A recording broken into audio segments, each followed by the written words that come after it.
नमस्कार, मैं हूं आपके साथ प्रिया सिंह सोमवंशी और अब नजरें फटाफट 100 खबरों पर। सीबीएसई बोर्ड के 10वीं के लाखों छात्रों का इंतजार हुआ खत्म। सीबीएसई बोर्ड ने आधिकारिक वेबसाइट पर रिजल्ट किया जारी।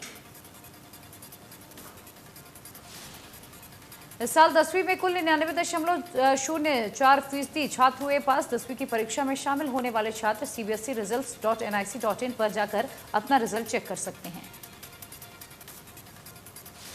सीबीएसई बोर्ड के 10वीं के रिजल्ट में लड़कियों ने एक बार फिर मारी बाजी। 99.24% लड़कियां पास, जबकि 98.89% लड़के हुए पास।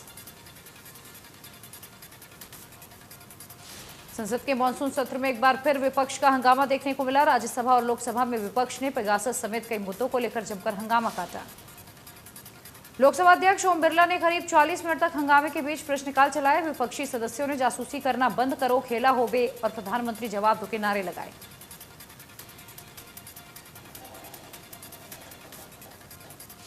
टीएमसी लीडर डेरेक ओ ब्रायन के चाट पापड़ी वाले ट्वीट पर राज्यसभा में भारी हंगामा देखने को मिला। राज्यसभा में बीजेपी सांसद मुख्तार अब्बास नकवी ने विपक्षी नेता पर भड़कते हुए से संसद का अपमान करार दिया।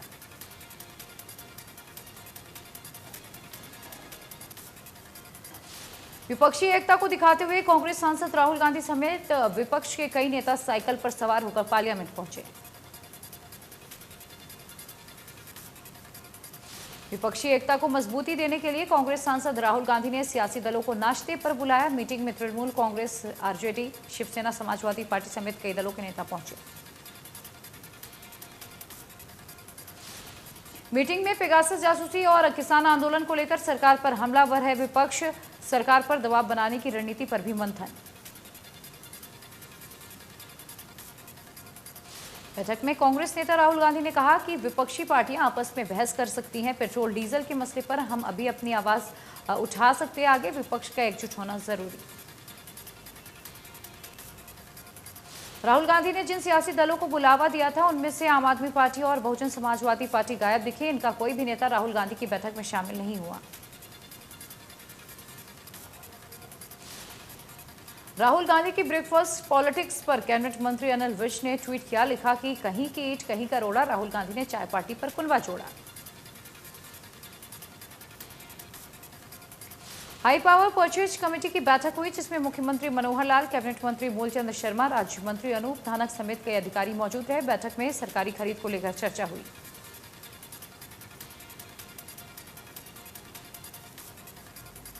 पलवल में बीजेपी के कार्यकर्ताओं ने तिरंगा यात्रा निकाली। इस दौरान विधायक दीपक मंगला, प्रवीण डागर ने हिस्सा लिया। हजारों की संख्या में कार्यकर्ताओं ने देशभक्ति के नारे लगाए। उचाना में बीजेपी के कार्यकर्ताओं ने शहीदी तिरंगा यात्रा निकाली। रेलवे स्टेशन से पुराना बस अड्डा और नेशनल हाईवे तक कार्यकर्ताओं ने पैदल मार्च किया। बीजेपी की तिरंगा यात्रा में उचाना से बीजेपी के बड़े नेता शामिल नहीं हुए। पूर्व केंद्रीय मंत्री चौधरी बीरेंद्र सिंह, हिसार सांसद ब्रजेंद्र सिंह और उचाना की पूर्व विधायिका प्रेमलता यात्रा का हिस्सा नहीं बनी। बवानीखेड़ा से टिकरी बॉर्डर तक डाक कावड़ यात्रा निकालने का सिलसिला शुरू। कुंगड़ गांव के बाद तालू गांव के युवाओं ने टिकरी बॉर्डर के लिए गांव से डाक कावड़ यात्रा निकाली। युवाओं में डाक कावड़ यात्रा को लेकर जोश देखा गया। युवा हाथों में तिरंगा और गांव का मिट्टी पानी लेकर किसान एकता और इंकलाब जिंदाबाद के नारे लगाते हुए दिखाई दिए। युवाओं ने कहा, टिकरी बॉर्डर किसान आंदोलन स्थल ना होकर किसान धाम बन चुका है। आंदोलन जन जन का आंदोलन बन चुका है। इसीलिए अब सरकार को हर हाल में तीनों कृषि कानूनों को वापस लेना होगा। करनाल में इंडिया न्यूज हरियाणा की खबर का असर देखने को मिला। जुंडला के सरकारी गोदाम में सड़ रही गेहूं की फसल खराब दिखाने के बाद खाद्य एवं आपूर्ति विभाग और भारतीय खाद्य निगम की टीम गोदाम पहुंची। पानीपत में कॉलोनियों में जलभराव की समस्या दूर नहीं हो रही। पिछले दिनों हुई बारिश के चलते वार्ड 26 में सड़कों पर पानी भरा। जलभराव के चलते सड़कें तालाब में तब्दील हुई। निगम के डिप्टी सीनियर मेयर ने भी इसे गंभीर समस्या माना। कहा कि पूरा शहर इस समस्या से परेशान है। केंद्र सरकार की अमृत योजना के तहत सीवरेज दबाए जाएंगे ताकि पानी निकासी का स्थायी समाधान किया जा सके। कैथल के सीनियर सेकेंडरी स्कूल में कई दिन से बारिश का पानी भरा हुआ है, जिसके चलते बच्चों को स्कूल में आने में दिक्कत हो रही है। स्कूल में गंदगी का भी अंबार है। स्कूल के मेन गेट पर ही सीवरेज का गंदा पानी और बारिश का पानी भरा हुआ है, जिसकी वजह से बच्चे स्कूल नहीं आ रहे। बच्चों की पढ़ाई बाधित हो रही है। बच्चों के माता पिता भी स्कूल संचालकों को इसकी शिकायत कर चुके हैं। स्कूल की प्रिंसिपल और मैनेजमेंट कमेटी के उप प्रधान ने बताया कि हमने कई बार नगर परिषद विभाग को इसकी शिकायत की, लेकिन कोई कार्रवाई नहीं हुई। भिवानी में इस बार खरीफ की फसल अच्छी होने की संभावना। कृषि विभाग का अनुमान, समय पर बारिश होने की वजह से जिले में बम्पर फसल होगी। कृषि विभाग के अधिकारी ने कहा कि इस बार किसानों को दलहन की फसल बोने के लिए जागरूक किया गया। सरकार को दूसरे देश से दाल आयात करनी पड़ती थी, लेकिन इस बार दाल की फसल बेहतर होगी। पंचकुला में शहरवासियों पर महंगाई का बोझ बढ़ता जा रहा है। अब सब्जियों के दाम भी आम आदमी की पहुंच से दूर होने लगे। सब्जियों के दाम में करीब 40 से 50 रुपए किलो की बढ़ोतरी। टमाटर का दाम 40 से बढ़कर 80 हो गया। मटर 130 रुपए और फूल गोभी 110 रुपए किलो बिक रही है। भारतीय पुरुष हॉकी टीम फाइनल की रेस से बाहर हो गई। उसे सेमीफाइनल में विश्व चैंपियन बेल्जियम के हाथों 5-2 से हार मिली। टीम इंडिया के पास अभी भी मेडल जीतने का मौका। टीम अब ब्रॉन्ज मेडल के लिए खेलेगी। मैच में बेल्जियम ने आक्रामक शुरुआत की। उसे पहला पेनल्टी कॉर्नर 0-1 से पिछड़ने के बाद टीम इंडिया ने शानदार वापसी की और बेल्जियम पर 2-1 की बढ़त बनाई। भारत की ओर से हरमनप्रीत सिंह और मनदीप सिंह ने गोल किया। पहला गोल हरमनप्रीत ने 7वें और दूसरा गोल मनदीप ने 8वें मिनट में कर लिया। पीएम मोदी ने हॉकी टीम के कप्तान मनप्रीत सिंह से फोन पर बात की, उनका हौसला अफजाई की और अगले गेम के लिए शुभकामनाएं दी। पीएम मोदी ने ट्वीट कर कहा, हार जीत जीवन का हिस्सा। पुरुष हॉकी टीम ने अपना सर्वश्रेष्ठ दिया और यही मायने रखता है। टीम को अगले मैच और उनके भविष्य के प्रयासों के लिए शुभकामनाएं। भारत को अपने खिलाड़ियों पर गर्व। खेल मंत्री अनुराग ठाकुर ने ट्वीट किया, टीम ने अच्छा मैच खेला, खिलाड़ियों ने अपना बेस्ट दिया। हम टीम के साथ हैं, अभी भी एक मैच खेलना बाकी है। राज्यपाल बंडारू दत्तात्रेय ने ट्वीट किया, हॉकी टीम पर देश को गर्व, अगले मैच के लिए खिलाड़ियों को शुभकामनाएं। भारत को रेसलिंग में भी निराशा मिली। सोनम मलिक फ्री स्टाइल का मुकाबला हार गई। उन्हें मंगोलिया की बोलोटिया के हाथों हार मिली है। सोनम मलिक सोनीपत की रहने वाली हैं। सोनम मलिक की हार के बाद उनके पैतृक गांव मदीना में मायूसी छा गई। गांव वालों के चेहरे लटक गए। सोनम के कोच को उम्मीद थी कि सोनम टोक्यो ओलंपिक में देश और प्रदेश का नाम रोशन करेंगी। सोनम मलिक के मुकाबले से पहले उनके माता पिता अपनी कुलदेवी देवताओं को दिन रात पूज रहे थे। सोनम के कोच और साथी पहलवान खिलाड़ी भी अखाड़े में हवन कर रहे थे। जम्मू कश्मीर के कठुआ के पास भारतीय सेना का हेलीकॉप्टर क्रैश हुआ। कठुआ में रणजीत सागर डैम की झील में यह हेलीकॉप्टर क्रैश हुआ। घटना के बाद राहत बचाव का कार्य जारी। टीमें झील के पास पहुंच गई। भारतीय सेना के हेलीकॉप्टर ने मामून के एंड से उड़ान भरी थी। हेलीकॉप्टर डैम के इलाके के पास कम ऊंचाई का राउंड ले रहा था, तभी क्रैश हुआ। कश्मीर में बांदीपोरा के चंदाजी में आतंकियों और सुरक्षा बलों के बीच मुठभेड़। सुरक्षा बलों की संयुक्त टीम ने एक आतंकी को ढेर किया। मारे गए आतंकियों की अभी शिनाख्त नहीं हुई। पुलिस को इलाके में आतंकियों के छिपे होने की सूचना मिली थी, जिसके आधार पर पुलिस और सीआरपीएफ सेना ने मिलकर तलाशी अभियान शुरू किया। इस दौरान आतंकियों ने फायरिंग शुरू कर दी। खेल मंत्री संदीप सिंह पिहोबा नगरपालिका कार्यालय पहुंचे, जहां पर निरीक्षण के दौरान नगरपालिका के काम में खामियां पाई जाने पर 3 अधिकारियों को मौके पर सस्पेंड किया और 1 अधिकारी को नोटिस जारी किया।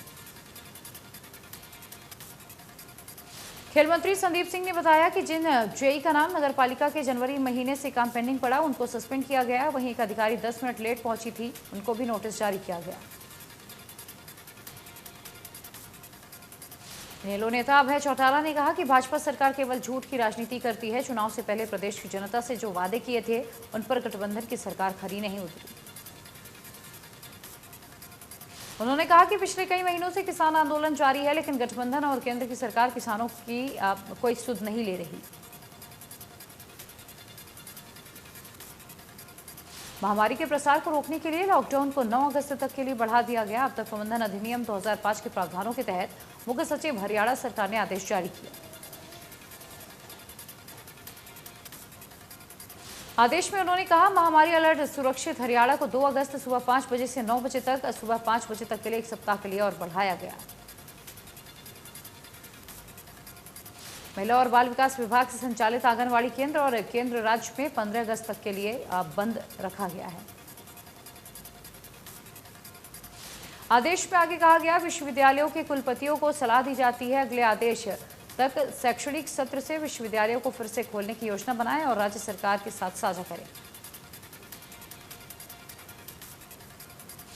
दिल्ली खेल विश्वविद्यालय के कुलपति कर्णम मलेश्वरी से ठगी करने वाले बिल्डर्स को अग्रिम जमानत मिल गई।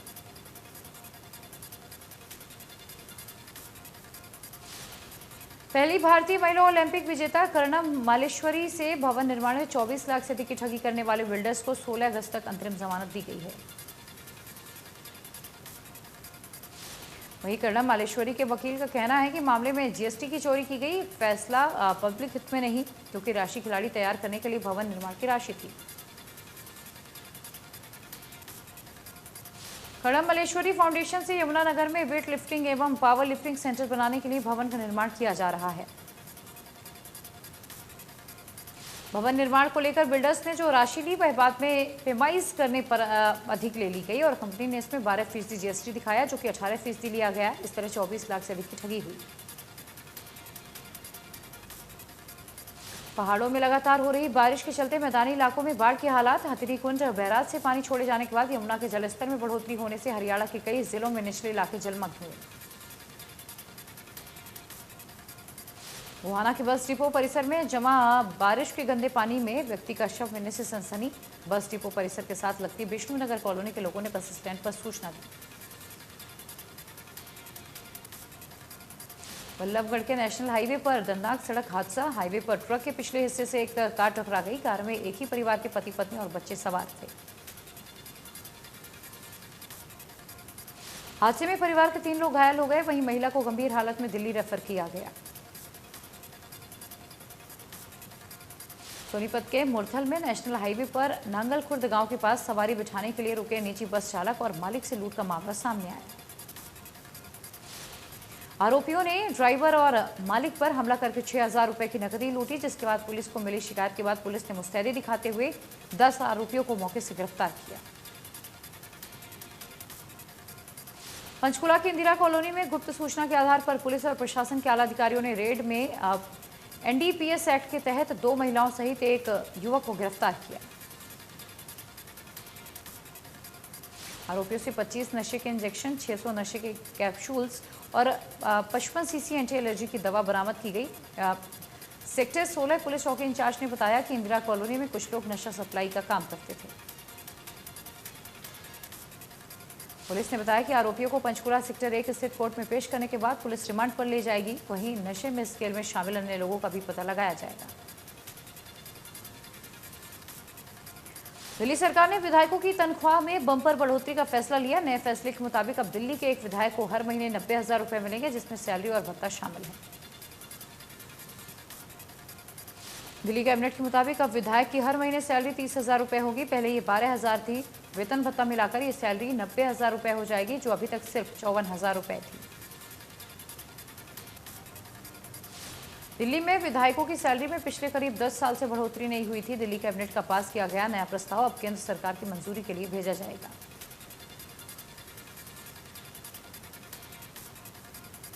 फरीदाबाद में प्रेम प्रसंग के चलते 3 दिन पहले हुई हत्या के मामले में पुलिस ने लड़की के पिता और चाचा समेत 3 लोगों को गिरफ्तार किया। मृतक के परिजनों का आरोप था कि लड़की के घर वालों ने साजिश कर लड़की के माध्यम से ऋषि को घर बुलाया और उसके बाद युवक की तेज हथियार से हत्या कर दी गई थी। मामले में परिजनों की शिकायत मिलने के बाद पुलिस ने मुकदमा दर्ज किया और लड़की के पिता, भाई और नौकर को गिरफ्तार किया। राजस्थान के भिवाड़ी से लगातार आ रहे केमिकल युक्त दूषित पानी और बरसात से धारूहेड़ा की जनता बेहाल। लोगों के घरों में घुस रहा दूषित पानी।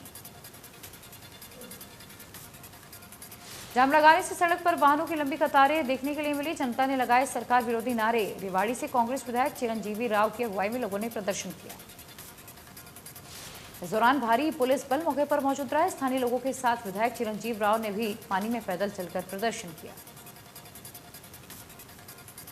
करनाल में 25 साल के युवक ने पश्चिमी यमुना नहर में कूदकर आत्महत्या कर ली। बताया जा रहा है युवक मानसिक तनाव में था।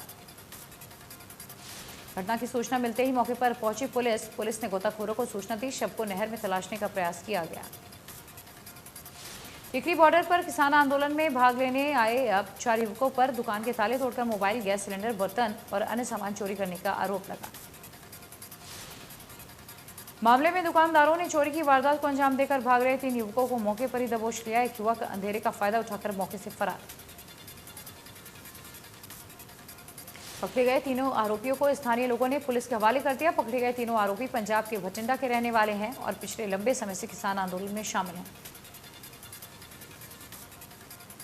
सोनीपत में भी बाढ़ का खतरा मंडरा रहा है। प्रशासन एहतियातन सभी जरूरी कदम उठा रही है। सोनीपत जिले में अभी तक फसलों को यमुना के पानी से कोई नुकसान नहीं पहुंचा।